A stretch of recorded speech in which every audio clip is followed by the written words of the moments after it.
Hello, welcome. I think there'll probably some people that will be joining us here as we get started, but I'm going to go ahead and jump in and do a little housekeeping. I'm Lori Molberg. I'm the Director of Alumni Relations for the College of Design, and I'll be hanging out here in the background today, just kind of helping to administer the meeting for you. So most of you have experienced all of this before. We are recording this session, as you heard, and we'll make that recording available to you and others who couldn't attend after the event. So you can watch for an email from me about that, and I'll send that link along with some other resources from the event. If you have ideas or questions that come up at any point during the session, feel free to share them in chat. And we have two of our hosts will be hanging out in chat with you to pull your questions out at different times. This session is eligible for one AIA learning unit or a certificate if you want to have that for your files for other continuing ed needs.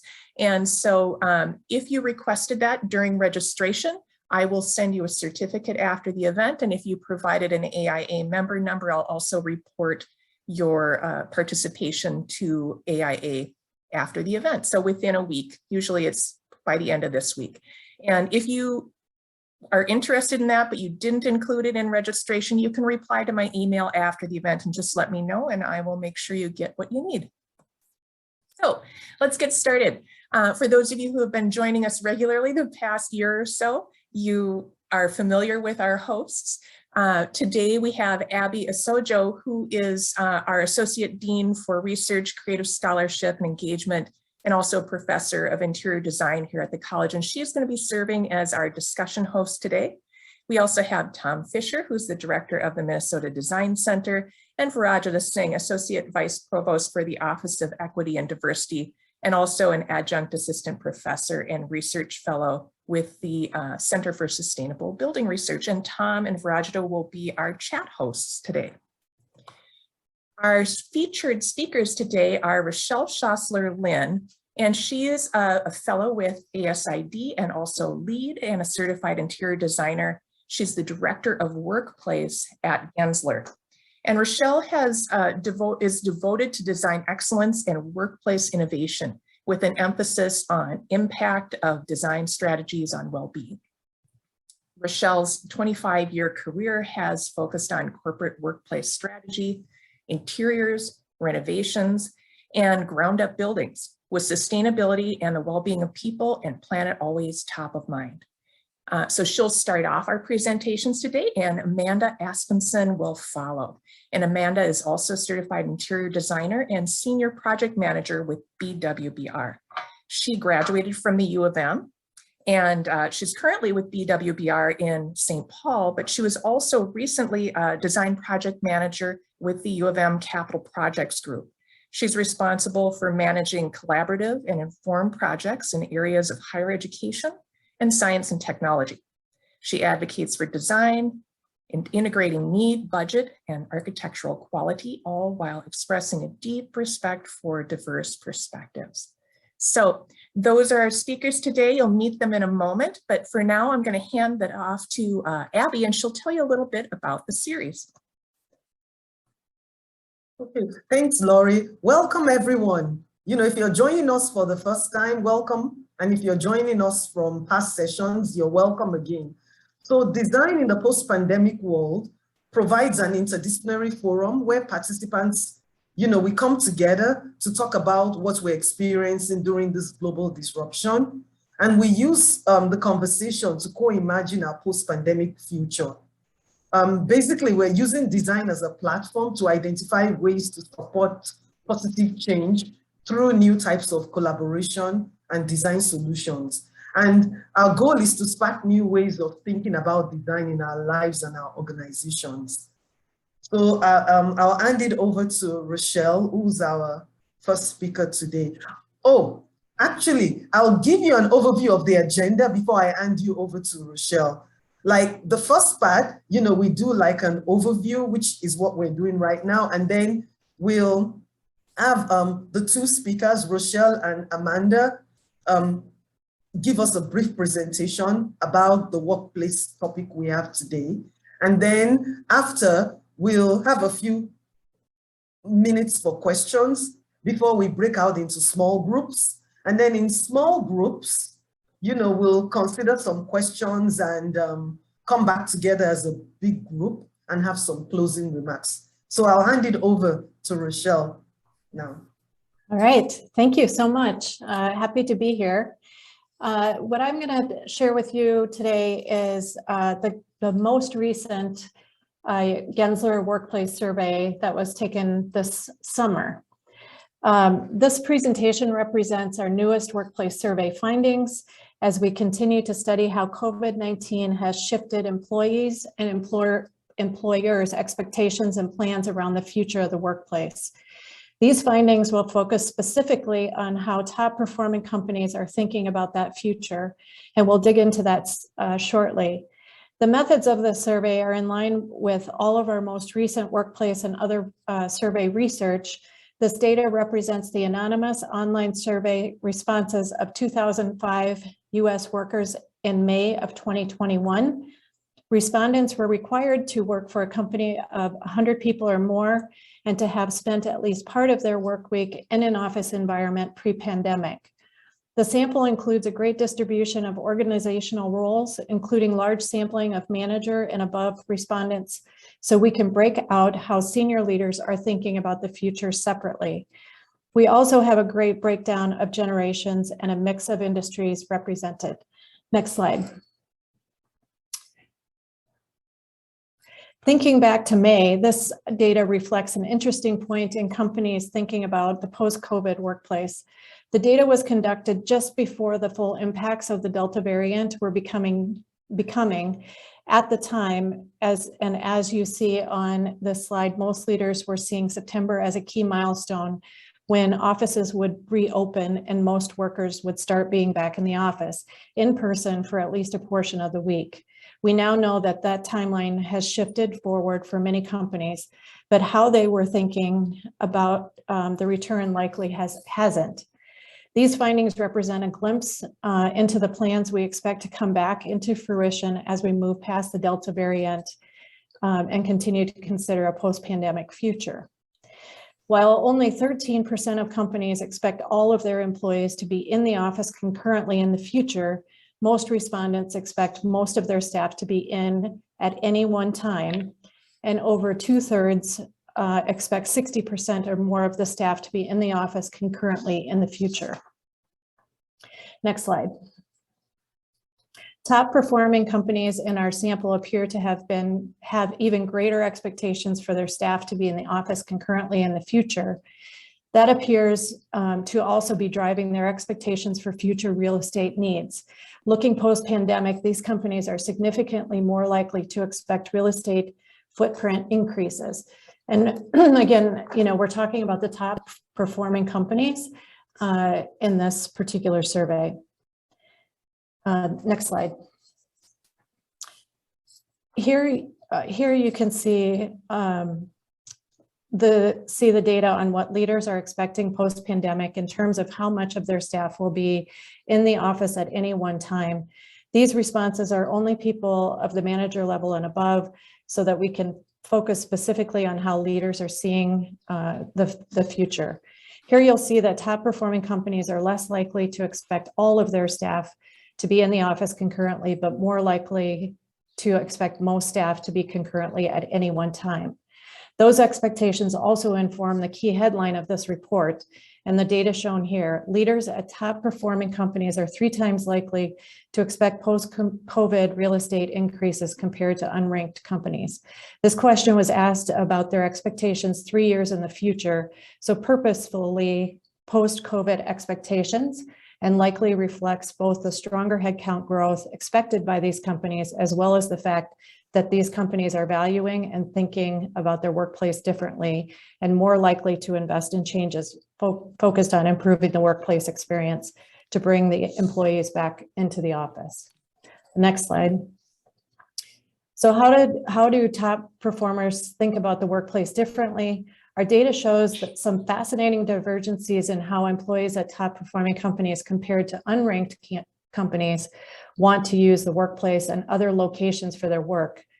Top performers prefer the office for a wider range of activities going beyond just collaboration to a variety of individual and creative tasks as well.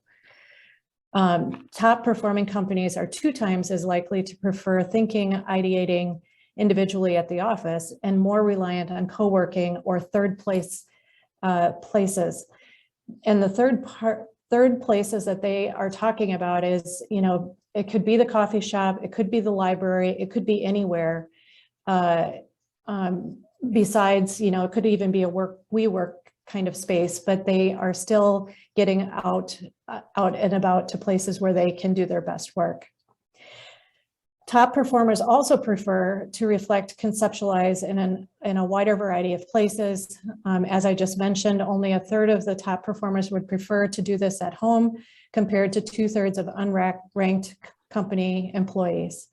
Top performers prefer to reflect and conceptualize both from the office, but also from neutral co-working on third place locations, showing how these employees' preferences consistently shift away from home and are focused on third places as well as the primary workplace.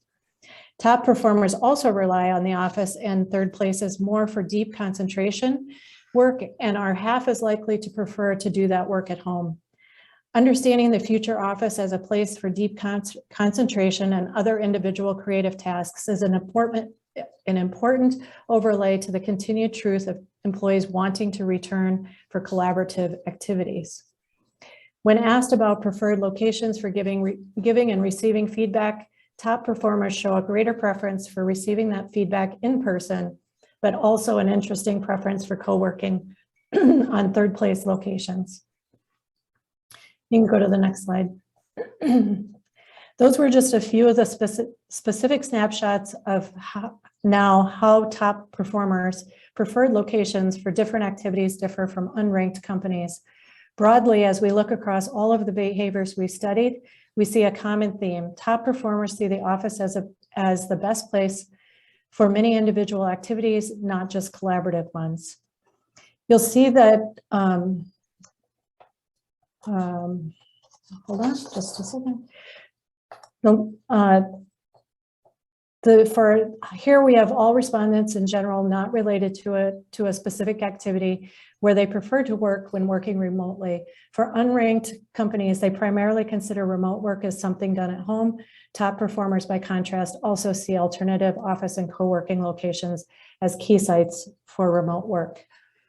And then I want to just share some insights as to how some of this work actually manifests itself. So, this is just a quick snapshot of some of the workplace environment. So workplace with a heart is the theme here. That's the future of the workplace. Next one. So as we go back into the office and see our clients going back into the office, we look at this as, things that pre-COVID,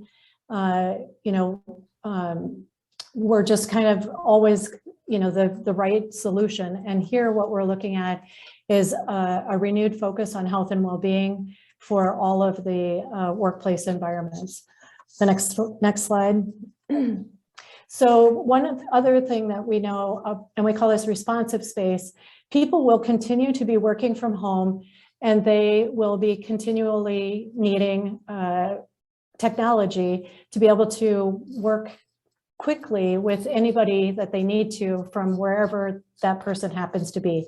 And so, so we need to be cognizant of the need for really robust technology. The next one is the Innovation Accelerator. So this is like maker spaces, collaborative environments that you can immerse yourself in, that you can, have a team space and dedicate that for project teams, et cetera. Next one is vitality and learning. So just, Amanda will probably talk about this a little bit more, but just finding new ways to provide learning opportunities. So whether it's a dedicated space, the tools that we want within these spaces, how we can bring natural light into these places as well. And then wellness and sustainability. always looking for opportunities to bring wellness to the forefront of the design solutions here. And access to daylight and views, having access to outdoor spaces is, a really big component of this to be successful. And that's it. Rochelle, we have a clarifying question. How is the top performing defined versus unranked, and what is the percentage of total respondents that are represented in the top performing category? Okay, the top performing performer companies were chosen if they were on a list. Like if you're on the top list of workplace, you've been Fast Company ranked for whatever that category might be. And so it's basically any performance piece that has been put out there where there's a list, that is what the top performers are. So you think, it doesn't have to just be Google and Apple, but it's, those kinds of companies. So. Thank you, Rochelle. Yeah. Amanda. Thanks, Rochelle. Hello and welcome. My name again is Amanda Aspenson. I am an architect and certified interior designer. I am a senior project manager at BWB Architects in St. Paul, Minnesota, and formerly with the University of Minnesota Capital Projects. So that perspective really gives me a unique view of our discussion today in our conversation about workplace, both from a former owner's perspective, owner's representative, and also an architectural perspective. Next. When you think of higher education workspace, what do you think of? Do you think of offices, administration, cubicle areas?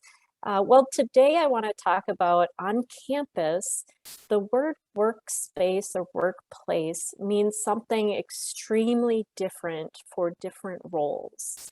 Faculty in classrooms and offices, researchers in labs, students in varied settings, and essential workers that are keeping campuses and institutions running throughout the past few years. Next. Each institution, it's important to keep in mind, has a different vision when it comes specifically to offices and workplaces. That might be square foot standards, task requirements, space between. What does collaboration space mean for each institution? One example is the University of Minnesota pre-COVID. The University of Minnesota has design guidelines, and those design guidelines help architecture and planning firms to look at what the next generation of workspace is. However, this is pre-COVID, so it's really important to look at, there are themes that were established pre-COVID that are accelerated now due to things that we have learned in the past 2 years. Next. Some of those other areas pre-COVID that universities and institutions were thinking of includes the mobile worker versus the resident worker, and how much space each of those takes within a building or within the campus overall. So really trying to foster equity in space and workplaces, and also efficiency in the type of space and where institutions are using that space. Next.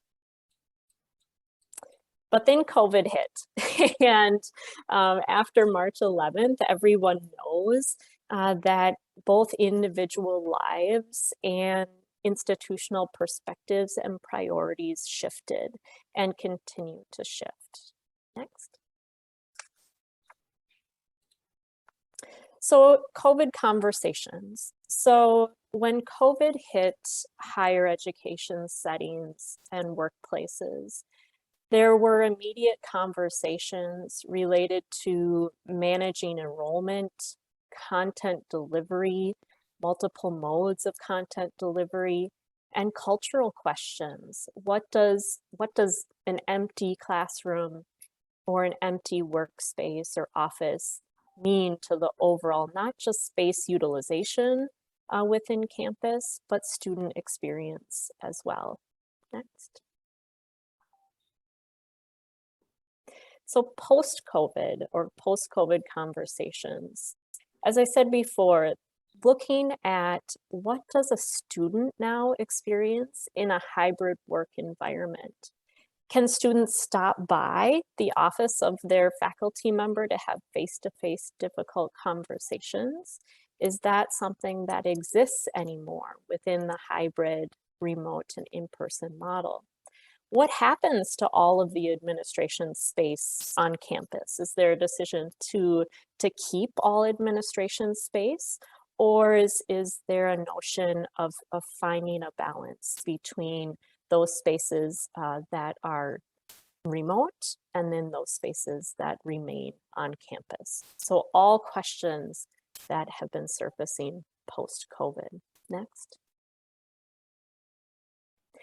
These questions have created environments that are now what I say calibrating to a new norm. So no longer are we thinking of planning just around the mobile versus resident worker, but we're thinking more broadly how each type of worker is mixed together in one space.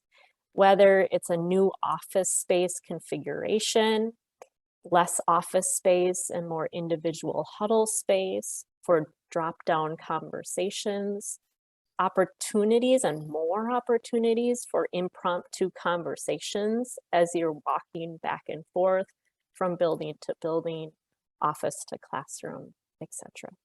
Next. Within institutional frameworks and broader organizational frameworks, one of the greatest challenges is change. Whether it's longstanding traditions or policies related to private offices for faculty, or square footage of research space for faculty or grants, etc. Or it could even be departmental silos that are traditionally thought of on campus. Post-COVID really teaches us how to create more of a holistic and unified campus. Next. But what we can tell now is that all of these, the question on change, we've learned a lot. So newly accelerated visions of activating connections. So whether that is the position of the faculty office in relationship to student collaboration space. We've been hearing lately within projects the desire to be adjacent, more adjacent to students.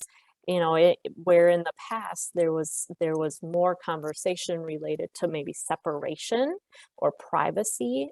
Some interesting conversations are now happening related to how to bring students and faculty together in a more deep collaborative way.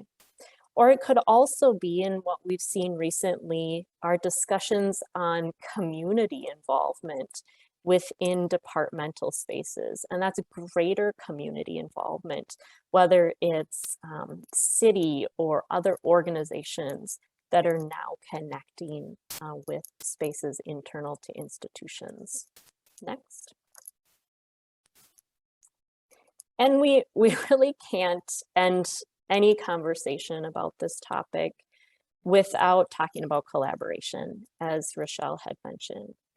But collaboration in higher education workplace settings post-COVID really has meant accelerating relationships between units or between departments, becoming more efficient with space sharing, and as a result, expanding the knowledge possibilities and improving student experience. Next. We're seeing new maker spaces, engagement spaces, active zones for tinkering that pull people out of workstations and have a destination place for multifunctional uses, interdisciplinary activities, and multimodal learning. So it's really finding this balance between remote and in-person. And as Rochelle had mentioned before, what are those third places, whether they're in the community or now on campus, that are hubs for creative collaboration and shared resources within the workplace community.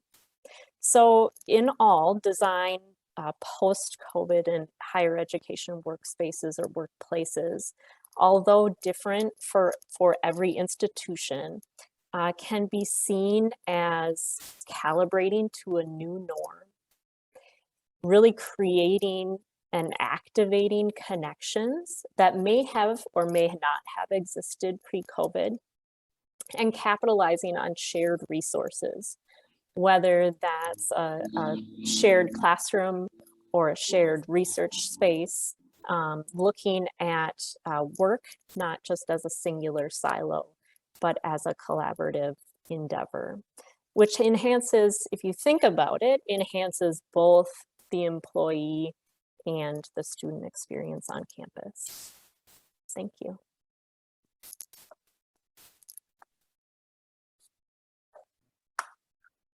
Thank you so much, Amanda and Rochelle. Now we welcome questions from the audience. So if you have any questions, please feel free to unmute or post it in chat.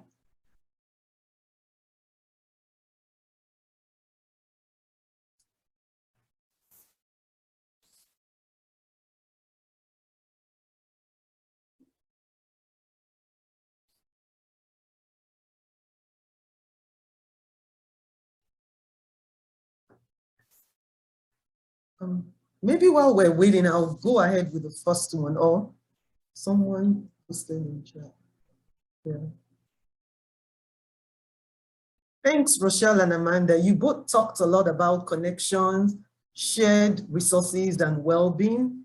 I'm wondering if you could talk a little bit about how this is manifesting itself in current maybe design practices in your offices and workplaces right now.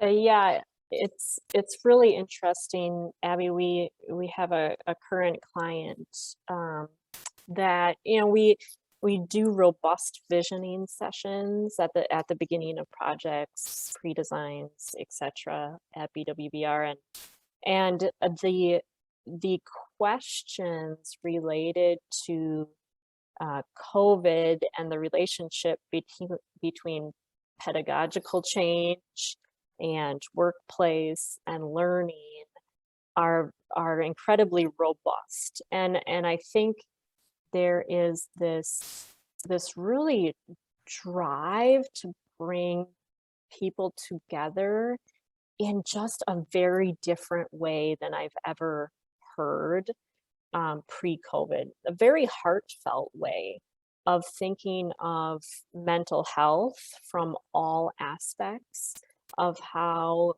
our buildings that we're designing affect the way in which people come together. So I have to say it's been very heartfelt, like I said, in terms of the way in which people now are looking at how we come together and how buildings affect that. And we've had a few projects in our office where they're still not ready to move in, but we are doing pilot projects so that they can test them out before we get too far or too deep into the project. You know, since COVID started, you know, we have evolved all the way through with not really seeing very many people in the office. Like many of us have spent the last almost 2 years just working from home for the most part. And so all these things that we are talking about in some projects, we have been able to just continue to have them go on as they were. And in other cases, we've had to make shifts from what they thought they were going to be doing to creating something completely different. So there's just, even in our office here, we are lucky if there's like 6 of us in the office on one given day. So we haven't had to make many changes in our office so far. And, as we look at our clients and what they are looking for in their new space, if they're moving and all of that, we just have to be cognizant of that. If I could Go ahead. follow on that, I wonder how space might be utilized differently. I mean, do you see the rise of sort of hot seats much more? And also we're seeing this at the university where, people are not around as much. And, I keep thinking, what are we going to do with excess space? How do we rethink all of that? Any thoughts about that? Particularly Amanda, for having been an owner. Yeah, it's I would say from both the University of Minnesota, former perspective and current perspective, that's top of mind, Tom, in terms of, especially with, if you remember the slide, the billions of dollars that have been lost over the past 2 years for both, some corporate institute or some corporate workplaces and also higher education institutions, and needing to look at what are the spaces that can stay remote? What are the spaces that can consolidate and coalesce together? And that really makes sense to do that because it can drive innovation, it can drive student experience and collaboration, and maybe there is space that goes offline or transitions to something else in that process. But every institution that I've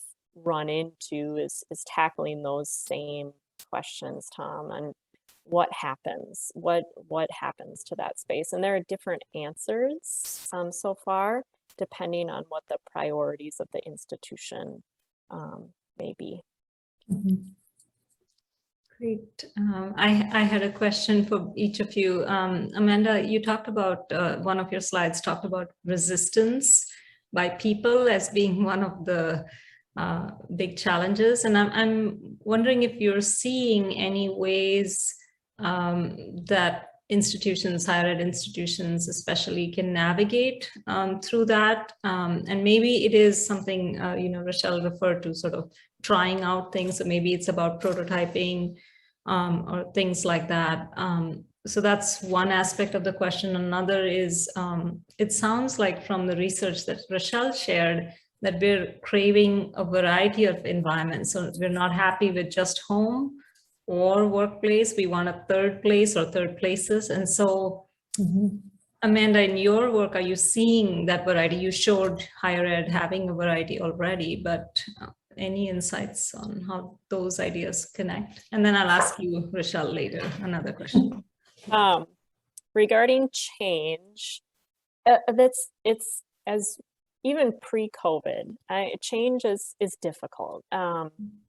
Institutionally, when there are, whether it's policies or tradition or competing institutions, if there's square footage marked within an offer to a faculty member at one place, but not another, that's a differentiator for packages for faculty and researchers, etc. So it's a really difficult and slow process. But how do you start to make change?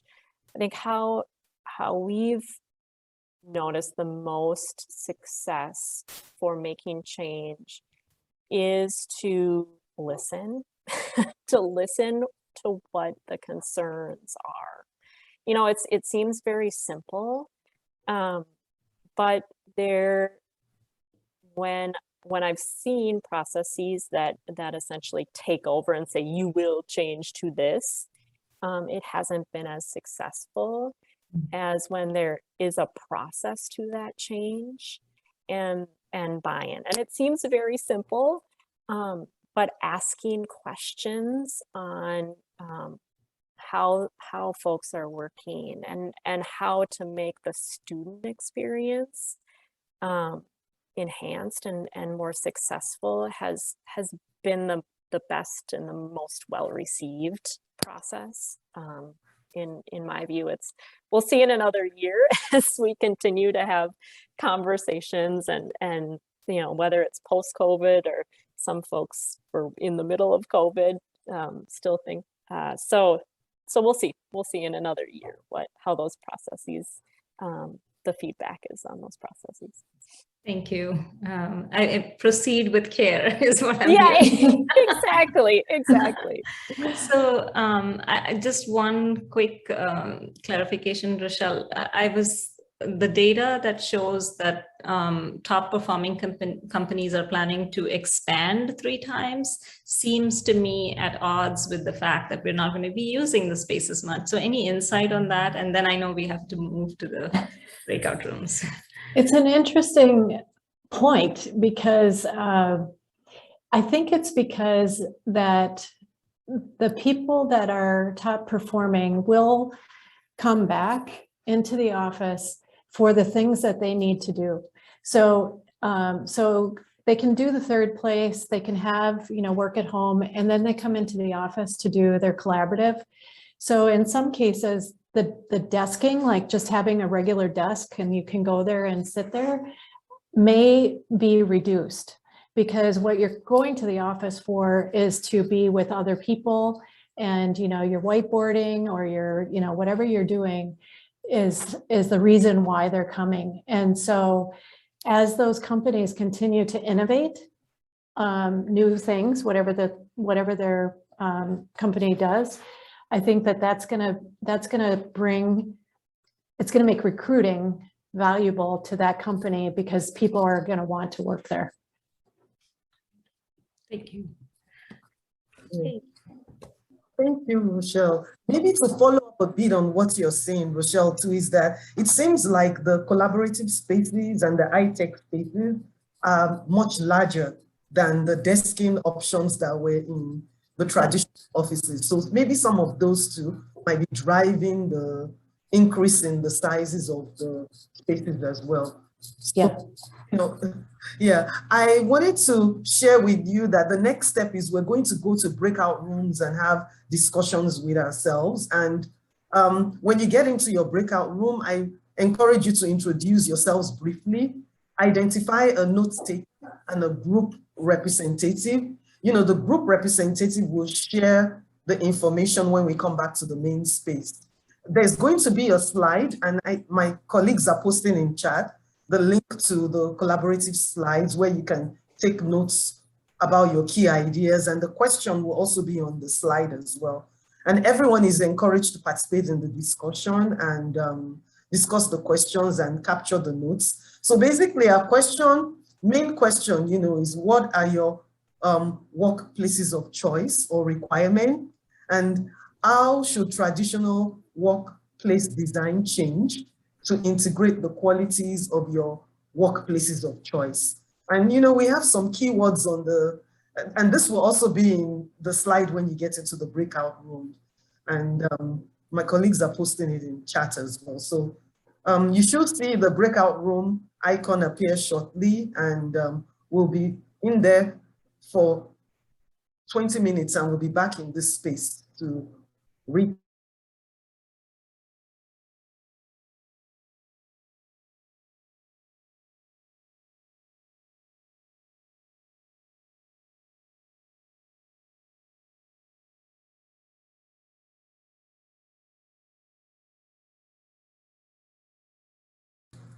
So welcome back, everyone. As we're welcoming everyone back, I think, we got cut off coming back to because we're so excited in our rooms. I'll go ahead and maybe call on the different groups to report back so we have enough time to report back. So group 1, if we can have group 1, I think either Steve was in group 1 and Azin.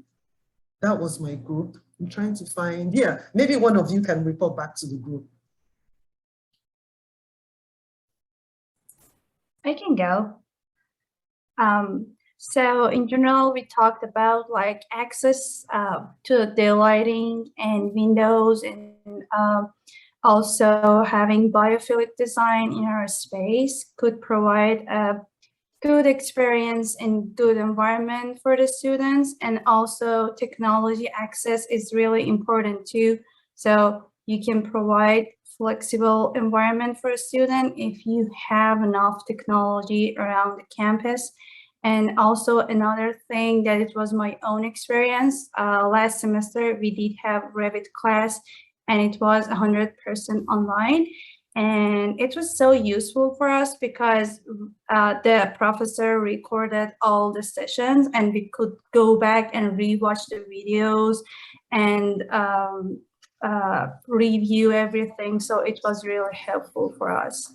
And also we talked about like if some people are on Zoom and some people are in person, it's been challenging to make a good quality time for both groups. So I think if I miss anything, please let me know. I wonder if Steve was also in the group. Steve is from Gensler, and you had made a comment about how it's at odds, having people be hybrid and people be, having differences in their experiences. I wonder if you wanted to just touch on that a little bit before we move to the next group. And then I'm sharing if anyone wanted to see something. Yeah. Sure, yeah, more than happy to. Yeah, it's just interesting. Like I say, we talked a little bit about, at the university level and even at the high school and grade school level that the hybrid model was terribly exhausting for the educators to try and do, because they're trying to teach to a room full of people as well as those that are remote and in distance mode.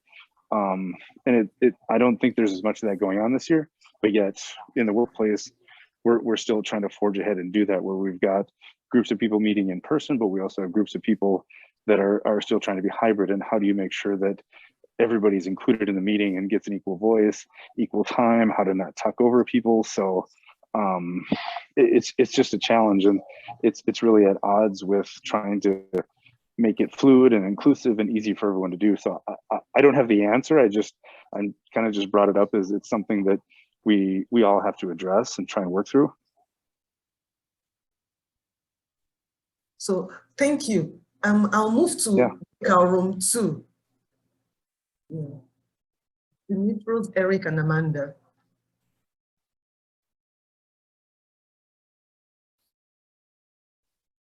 Eric, you were going to help us present.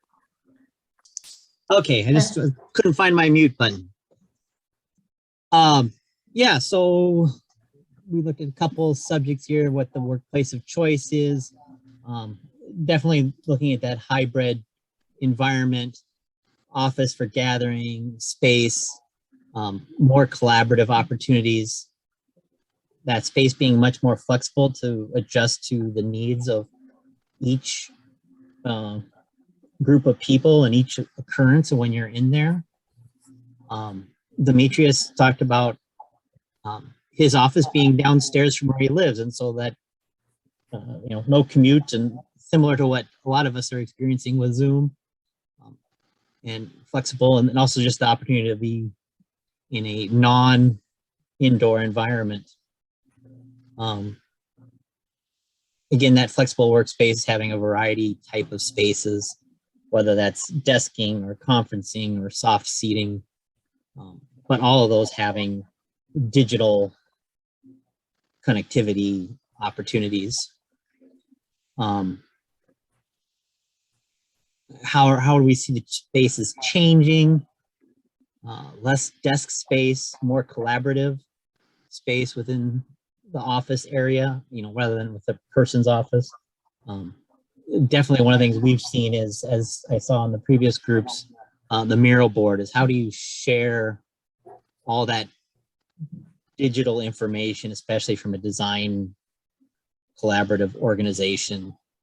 May not be as big for a law firm or that, but even then it's how do you present all that information, see it all at once, not be able to comment it easily. Obviously acoustics is a much bigger issue. It was big to begin with, but it's growing with the Zoom calls and that hybrid meeting type, as Steve was alluding to, where you have people in the room and people online. I know that's the thing we're dealing with a lot as we're dealing with other organizations. Some of the things that we'd been investigating before, that Cunningham had been investigating before COVID and sort of wrapping into this now is smaller open office areas and dividing rooms that are more for teams. So rather than a sea of 100 workstations, you have a room that has 10 workstations in it. Right? It's much more flexible, so you can move it around and have whatever you need for that team on that day. And as you're doing a project, varied sizes too. Is it a 10-person room? Is it a 20-person room? And because it's hybrid, the need for those sort of one-person workspaces is reduced, as that's what people are going to do at home.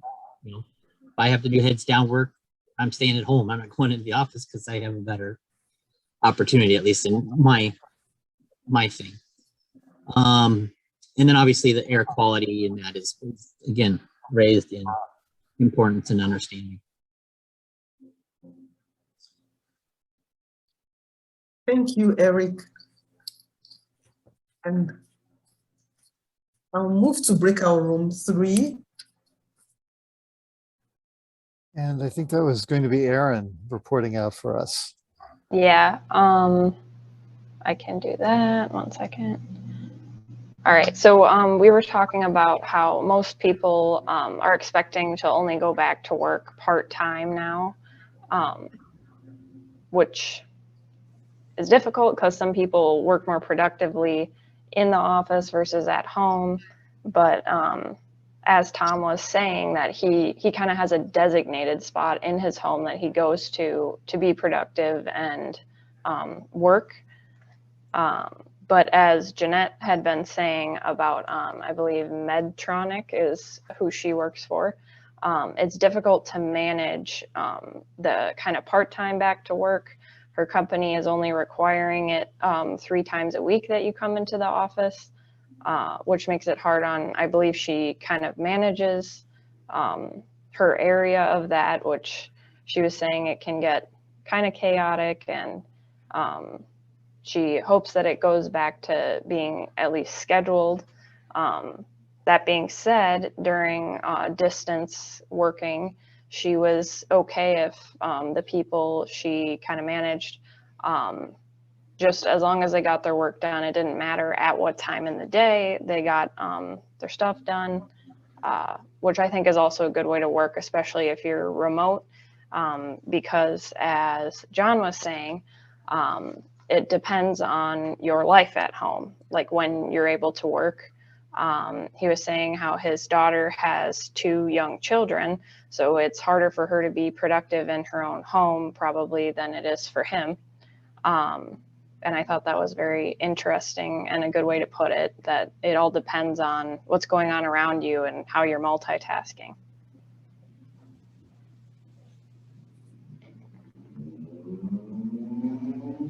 Thanks, Erin. Yeah. So we can move to breakout room 4.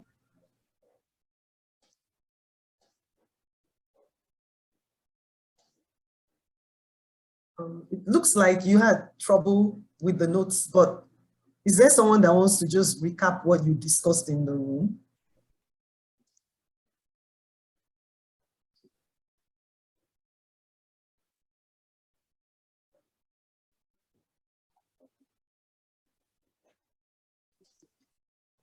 Not, we can move to, maybe we can get some closing thoughts and comments from Rochelle and Amanda. You know, now that we've listened to what our breakout. Yeah. There's one more group actually. There's one more group. There's one more. Yeah. Okay, group 5. Group 5. Group 5. We didn't have a group 4. Yeah, I just wanted to invite Madeline or Rose or Brett. Basically, just let me see. Is Brenda? Brenda's here. Yeah. Anyone want to share what we discussed? Oh, there's Brenda. Thank you. Yeah, I can. The workplace of choice right now, it seems the significant number of people are still working from home. For example, in our office, we are, we're not open per se, but we have invited staff if they do want to come in to work in the space, they're welcome to, but we're not seeing a lot of traffic. So the preference still is to stay remote at this time. And then we didn't necessarily answer the next question. I think we brought a lot of other general questions around some of these same topics.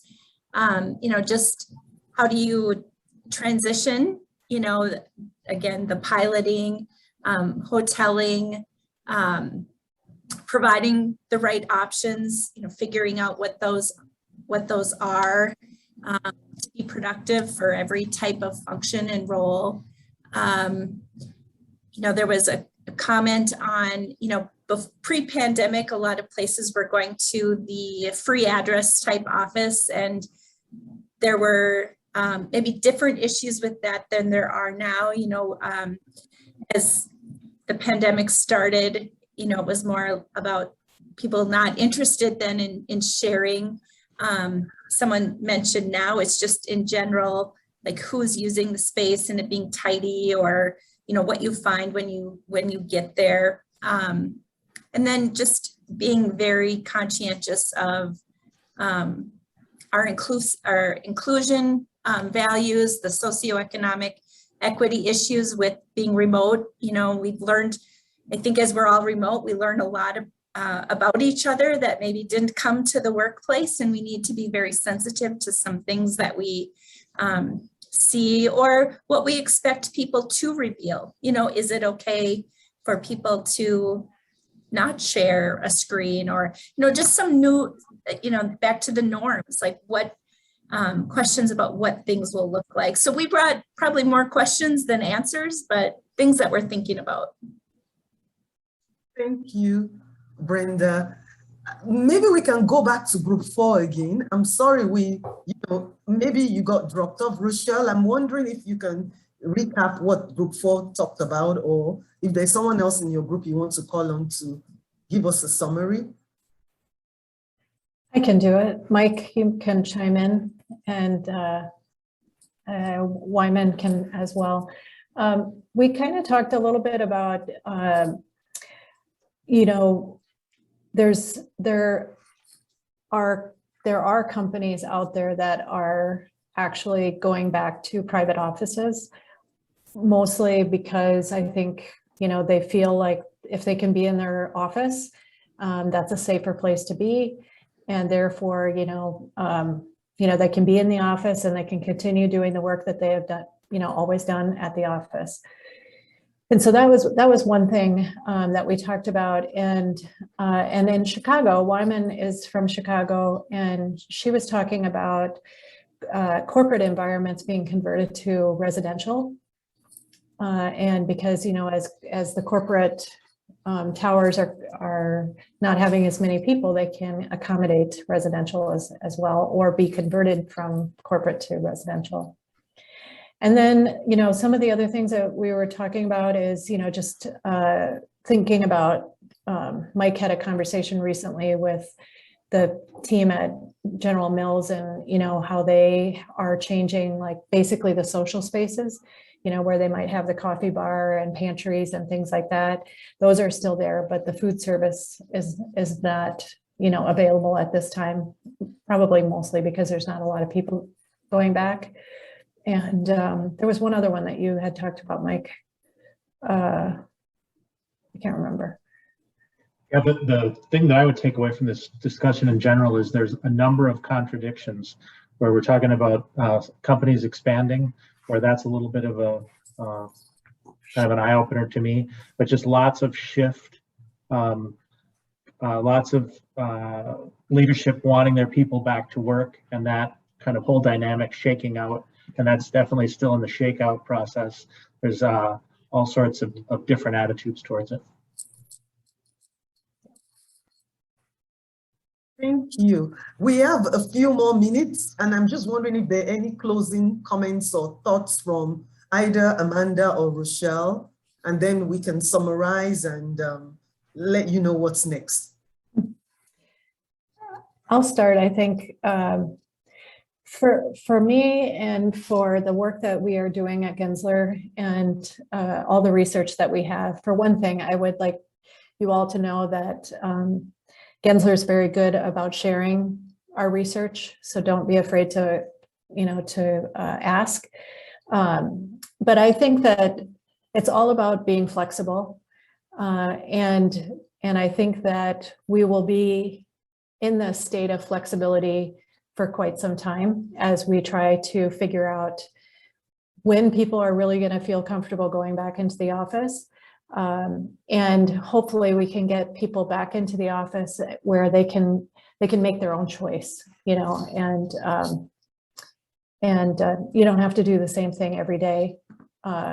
Meaning you can work anywhere to do your best work.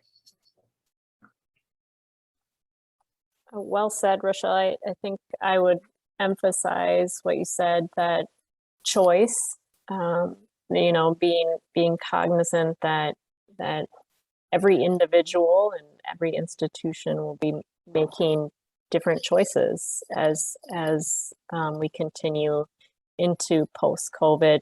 And when I talked about calibrating to new norms, that doesn't happen instantaneously, that it's I think we've learned to that we're in this for the long haul.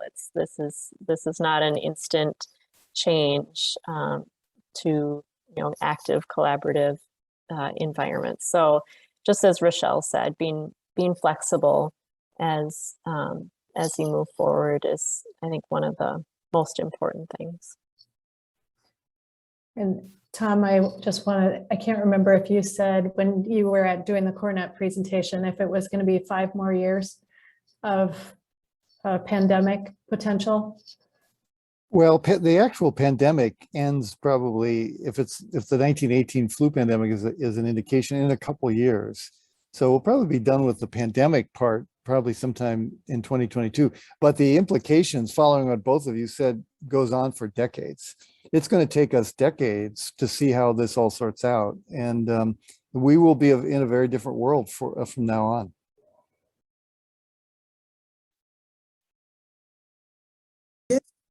You're very optimistic about it ending next year, because I'm not sure if the whole world will get vaccinated by 2022. So yeah. Your optimism is great, but let's see how it goes. I think we're in it for the long haul. Yeah. Yeah, you may be right. Globally, you may be right, Abby. Yeah. So I'll hand it back to Laurie to take us out. Yeah. Thanks, everyone. Sure. So as I said at the beginning of the session, I will be sending an email to everyone who joined us today and who registered and missed the event. And I'll share not only the video or the recording of the conversation we had, but some of the resources. You'll have some links here to some of the related resources in this series, including the whole collection of videos from the past or the previous year. So we're in our 2nd season now. And then if you are available, we would love to have you join us for the next discussion in this series, which is on the future of higher education on November 10th. And right now we've got it at 1:30. It is possible that it might start at 1 o'clock, but registration is open, and you'll get a link for this. Sorry for the goofy look there, but you'll get a link for this in the email that I sent. If you're waiting on continuing education certificates or credit, that should happen in the next week. And if you forgot to ask for it, just reply to my email when I send it and let me know. Otherwise, have a great day. Thanks for joining us, and we look forward to seeing you again next time. Thanks, everybody. Bye, Thank everyone. you so much. Bye-bye. Thank you. Thank Thank you, everyone. Have a good day. Thank Thank you. you.